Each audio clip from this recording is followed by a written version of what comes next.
अस्सलाम वालेकुम। उम्मीद है आप सब ठीक होंगे। मैं काफ़ी देर से व्लॉग नहीं बना पा रहा था, कुछ काम भी नहीं था करने का और कुछ मैं बिज़ी काफ़ी था। तो फिर मैंने सोचा कि क्यों ना एक जो है अपनी जर्नी के बारे में एक बताता हूँ, उसमें व्लॉग एक बनाता हूँ। तो आज फिर मैं वो बना रहा हूँ। पता नहीं, मैंने कुछ सोचा नहीं है कि क्या बोलना है, बट जो भी आएगा वो मैं बता दूँगा। जो भी जिस तरह जो भी प्रोसेस था, जिस तरह मैं आया कोरिया और ये सारा कुछ। सबसे पहले तो शुरू से ही ये था कुछ, मेरे पापा भी कहते थे कि तुम्हें बाहर जाना है, खुद का भी शौक़ था।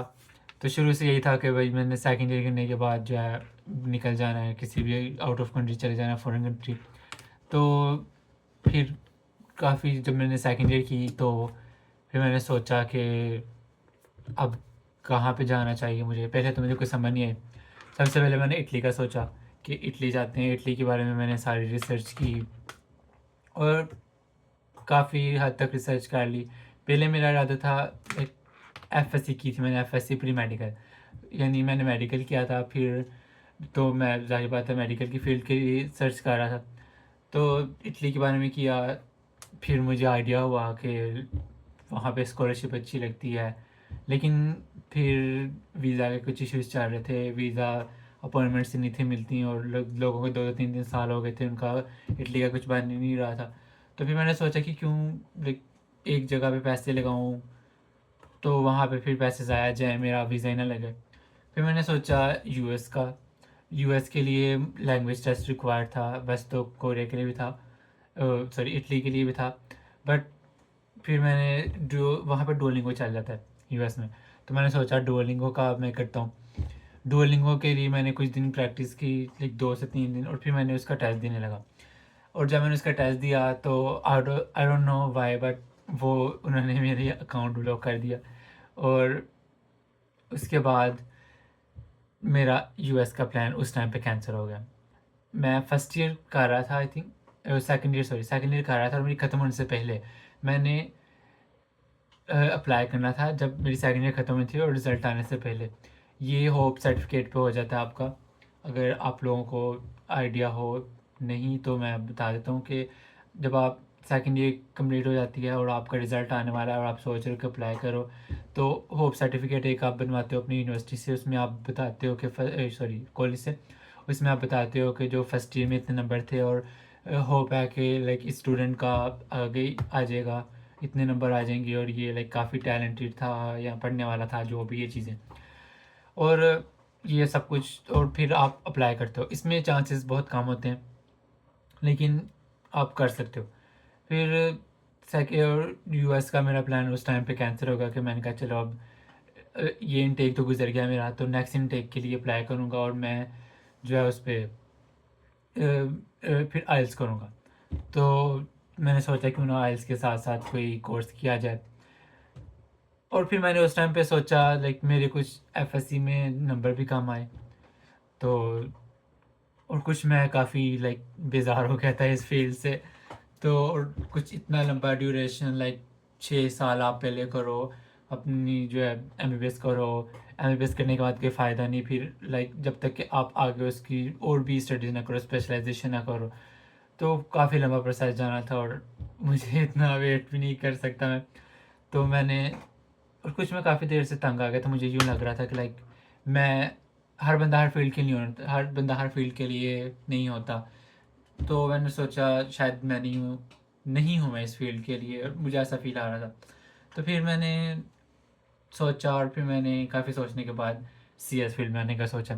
तो मैंने सोचा क्यों ना कोई कोर्स करते हैं, ताकि मुझे थोड़ी बहुत हाव ना हो, लाइक मुझे आइडिया हो जाए कि क्या मुझे इस फील्ड में जो जाना चाहिए या नहीं जाना चाहिए। तो मैंने फिर अपने 2 दोस्तों के साथ मिल के लाहौर में जो है कोर्स करने गया कि चलो मैं आइल्स का भी कर लूँगा। आइल्स मैंने 5 से 10 दिन वहाँ पे गया, लाइक लेकिन कोई फ़ायदा नहीं हुआ, क्योंकि वहाँ पे किसी काम का लाइक आइल्स आप खुद करो, सिर्फ प्रैक्टिस है। तो मैं यही कहूँगा कि अगर आपको आइल्स करना है तो आप जो है वो बस प्रैक्टिस करें, और किसी स्पेसिफिक जगह पे जाके आपको ज़रूरत नहीं है कोर्स करने की। लाइक अगर तो कोई बंदा ऐसा है जिसको बहुत लाइक हाँ ना बिल्कुल ही नहीं है, काफ़ी देर से उसने स्टडी भी छोड़ी है। तो वो कर सकता है, जो है कुछ ना कुछ तो वो बताएंगे ही, आइडिया तो कुछ हो ही जाएगा। तो फिर मैं आइल्स और सोचा साथ कोई कोर्स कर लूँगा। तो आइल्स तो मैंने फिर कुछ दिन किया और फिर छोड़ दिया, और फिर मैं जो है C S sorry web development का कोर्स करना शुरू कर दिया। साथ साथ मेरे दो दोस्त थे, तो हम तीनों जा रहे थे, लाइक 1 से 1.5 माह आई थिंक हम वहाँ पे भी गए हैं। तो वहाँ से उस टाइम पे चला था, आई थिंक अब मुझे जापान की एक स्कॉलरशिप है, उसका नाम नहीं याद आ रहा, मिस आई थिंक कोई इस तरह का नाम था। आप जाके गूगल पे सर्च कर सकते हैं, नहीं तो मैं जो है यहाँ पे लाइक ऊपर मेंशन कर दूँगा। तो उसमें मैंने अप्लाई किया, होप सर्टिफिकेट जो है, आई थिंक मैंने होप सर्टिफिकेट पे अप्लाई किया, तो उस टाइम पे रिज़ल्ट नहीं था मेरा। हाँ, तो मैंने उस पे अप्लाई किया और कोई रिस्पॉन्स नहीं आया, शायद नहीं, मतलब वही है कि नहीं लगा, इसलिए रिस्पॉन्स कोई नहीं आया। तो फिर उसके बाद मैंने सोचा अब मुझे क्या करना चाहिए।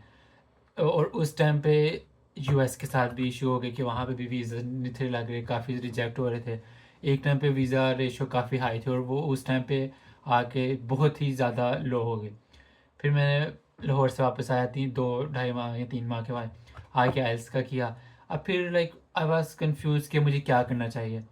और फिर हाँ, उसके बाद रिजल्ट आया मेरा सेकेंड ईयर का, और उसमें नंबर लाइक 73% थी। मेडिकल के लिए तो वो बहुत हो रही थी, लाइक अगर मैं चाहता और एमडी कैट में काफ़ी हाई लाइक अच्छे नंबर ले आता तो पॉसिबल था, क्योंकि मेरे मैट्रिक में 1060 थे आउट ऑफ 1100। फर्स्ट ईयर में याद नहीं है, और सेकंड ईयर के जो थे कुछ 900 के करीब थे आउट ऑफ 1200। तो मैं काफ़ी देर तो लाइक रहा मुझे कि काफ़ी कम नंबर है, क्योंकि इंसान को पता होता है, एक इंसान को खुद पता है और एक खुदा को पता है कि बंदे ने कितनी मेहनत की है। मैंने तो काफ़ी मेहनत की थी, लेकिन कुछ लोग लाइक मेरे घर वाले कहते थे कि तुमने मेहनत नहीं की, तुमने बस आवारागर्दी की इन 2 सालों में, इससे तुम्हारे जो है मार्क्स नहीं आए। मुझे पता है ये लोग मेरे घर वाले भी देख रहे होंगे, बट जो बात सच है वो सच है। लाइक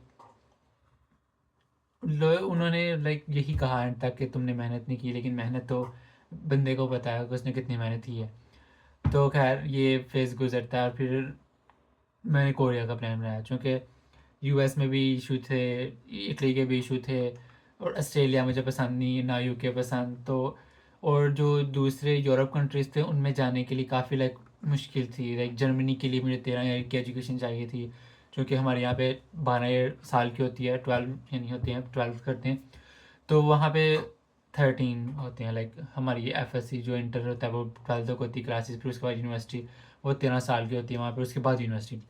तो उसके लिए 1 और साल वेट करना था, और मैं वेट नहीं कर सकता था। तो फिर आई वाज कि मुझे क्या करना चाहिए। फिर मैंने जो है काफ़ी देर से मैंने कुछ के ड्रामा के सीरीज़ देखी थी, लाइक स्क्विड गेम जो सबसे पहले देखी थी, आई थिंक आपको भी आइडिया होगा। तो वो देखने के बाद मैंने जहन में आया कि मैं इतनी देखता हूँ, क्यों ना मैं कोरिया का अप्लाई करके देखूँगा लाके। फिर मैंने कोरिया के बारे में सर्च करना शुरू किया।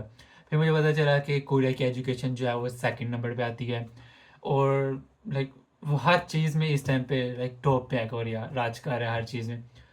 तो फिर मैंने कोरिया के बारे में सर्च करना शुरू किया, और लाइक उस टाइम पे मेरे पास वक्त गुजर गया था। मैंने जो इसकी एक होती है जीके स्कॉलरशिप, बैचलर्स के लिए सिर्फ यही होती है, वरना मास्टर्स के लिए तो होती है, बीकेएस होती है, जीकेएस होती है। फिर इसके बाद प्रोफेसर स्कॉलरशिप होती है। मास्टर्स के जो बैचलर्स के लिए सिर्फ बी जीके स्कॉलरशिप थी, और उसमें भी सीट्स बहुत बहुत ज़्यादा लिमिटेड होती हैं, आई थिंक 2 सीट्स होंगी। और तो और कुछ हमारा रिजल्ट भी लेट आया था, तो टाइम गुजर गया था। फिर मैं जो एम्बेसी, इसके 2 ट्रैक्स होते हैं, एक एम्बेसी के थ्रू होता है और एक यूनिवर्सिटी के थ्रू। तो खैर अगर मैं ये बताने बैठूंगा तो बहुत लंबी हो जाएगी वीडियो। अगर आप लोगों को ये जानना हो तो आप मुझे कमेंट में बता सकते हैं, मैं फिर उसके बारे में भी एक वीडियो बना दूंगा। तो टाइम गुजर गया था, यूनिवर्सिटीज़ को मैंने अप्रोच किया कि जिस यूनिवर्सिटी को अप्रोच करूँ वो यही कहे कि हम जो है यूनिवर्सिटी ट्रैक के थ्रू नहीं करते, नहीं। तो फिर एट लास्ट सब यूनिवर्सिटीज़ की डेडलाइन भी गुजर गई। फिर मैंने देखा कि अब चलो अब किसी तरह यहाँ से निकलना है, उसके बाद चाहे जाके मैं अपनी यूनिवर्सिटी चेंज कर लूँगा या कंट्री चेंज करना हुआ ना पसंद है। तो फिर मुझे लाइक यूनिवर्सिटी मिली, सारी बात आपको भी पता ही है कौन सी यूनिवर्सिटी है, उसोंग यूनिवर्सिटी है, प्राइवेट यूनिवर्सिटी है। तो फिर मैंने काफ़ी प्राइवेट यूनिवर्सिटीज़ के बारे में देखा, कुछ इसकी डेडलाइन भी अभी थी, लाइक 10-15 दिन पड़े हुए थे। तो इसके बारे में मैंने सर्च किया, अच्छी है, लाइक टॉप 50 में तो आती है इसमें कोरिया में। लेकिन अगर एज अ इंटरनेशनल देखा जाए तो इंटरनेशनल लेवल के लिहाज से ये यूनिवर्सिटी काफ़ी अच्छी है, क्योंकि ये यूनिवर्सिटी ही इंटरनेशनल है। यहाँ पे ऑलमोस्ट 500 अबव स्टूडेंट्स हैं इस दफ़ा के, जो इस दफ़ा आए हैं। तो मैंने फिर इसके इधर अप्लाई कर दिया, अल्लाह का नाम लेके अप्लाई किया, और कुछ देर बाद उन्होंने इंटरव्यू के लिए कॉल की, आई मीन ईमेल की, और फिर मेरा इंटरव्यू हुआ। इंटरव्यू होने के बाद सारा कुछ प्रोसेस हुआ, तो मेरी 50% स्कॉलरशिप लगी और मैं फिर यहाँ पे आ गया।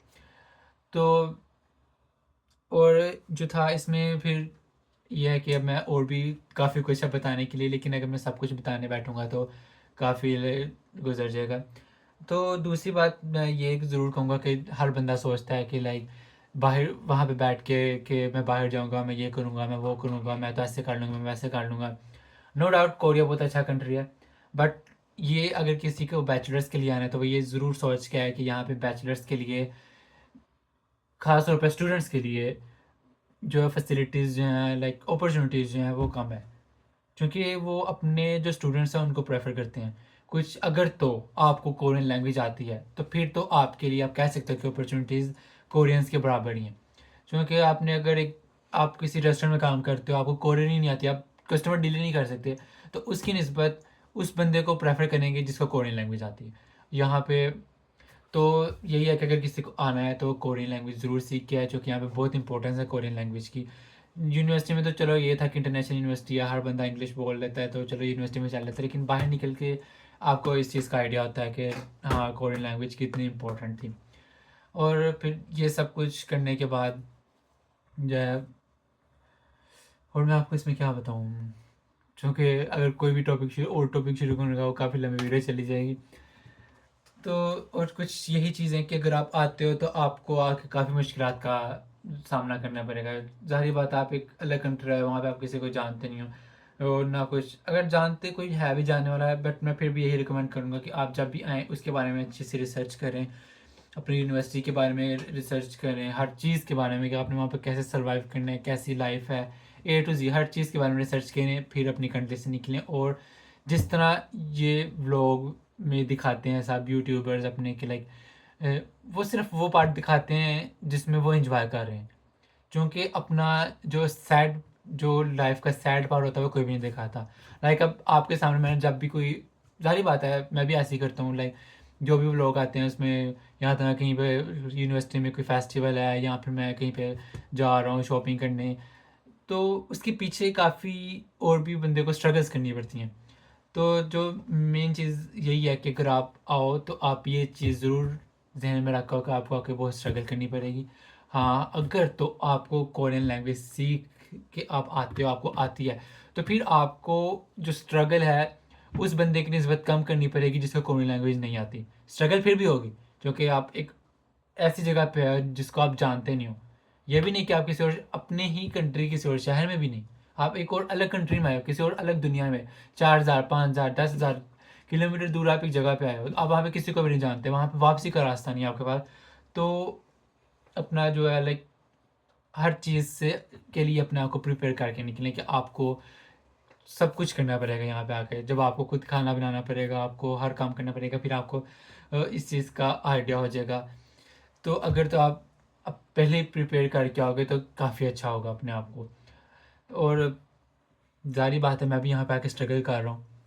अब घर में मैंने कभी वो पानी का गिलास उठ के नहीं पिया, खुद बहुत कम काम करता था मैं, लाइक ना होने के बराबर ही काम करता था, काम कोई कह देता था तो जान निकलती थी। अब घर वाले मुझे कहते थे कि ये काम करो और मैं नहीं करता था, ठीक है, लाइक तो उस टाइम पे कहता था मेरे कौन सा ही काम करने है, मैं तो ऐसे कर लूँगा, मैं वैसे कर लूँगा। लेकिन यहाँ पे आके मैं वो सारे काम कर रहा हूँ और करने पा रहे हैं मुझे। तो इसलिए हर बंदे को हर काम आना चाहिए।